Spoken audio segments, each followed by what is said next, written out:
Со 13 гласа за на советниците од ВМРО ДПМН Советот на општина Штип ја почна постапката за распишување на референдум на која граѓаните треба да се изјаснат за или против населувањето на мигрантите на територија на општина Штип. Според мнозинството на советници, новата стратегија на Штип му налага при наплив на мигранти за згрижи в доми околу 5000 бегалци или 10% од купното население. Советниците од СДСМ и нивните коалициони партнери ја напуштија седницата, додека се гласаше по оваа точка на иницијатива на граѓанското здружение Будење. Председателот на Штипскиот совет Владко Миташев појасни дека денеска советниците од мнозинството изгласаа Советот на општината само иницијативно на наредната седница да распише референдум за тоа дали ќе ја прифати стратегијата за интеграција на мигрантите и бегалците.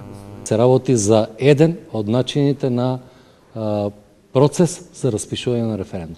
Еден од начините е на предлог, може и на советник, може и на еден граѓанин, може на предлог на градоначалникот, да му се предложи на советот, сам советот да поднесе иницијатива за распишување на референдум. Граѓанското здружение Будење приложило околу 390 потписи од граѓаните на советот, а акцијата се уште им трае. Уште минатата недела е надмината бројката, потребната бројка и имаме уште минатата недела над 4000 гласови. Значи тоа е потребната бројка, бројката која првично ја гоневме. Луѓето се подпиша, акцијата за подпишување уште трае. Советничката група на СДСМ, која на седницата ја бранеше националната стратегија за мигранти и бегалци, ќе поднесе кривична пријава против граѓанската иницијатива Будење.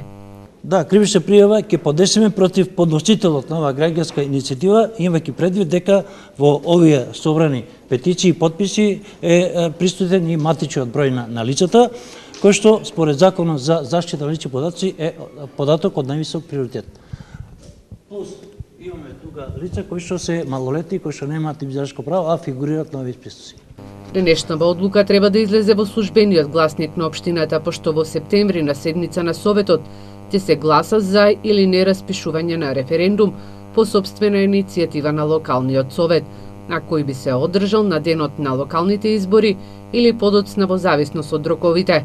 Националната стратегија за интеграција на бегалци и странци 2017-2027 година представува континуитет на исто таков стратешки документ, донесен во 2008 година од владата на Груевски, забележаа од СДСМ. Во Македонија право на азил имаат стекнато вкупно 10 лица, од кои 5 се со признаен статус на бегалци.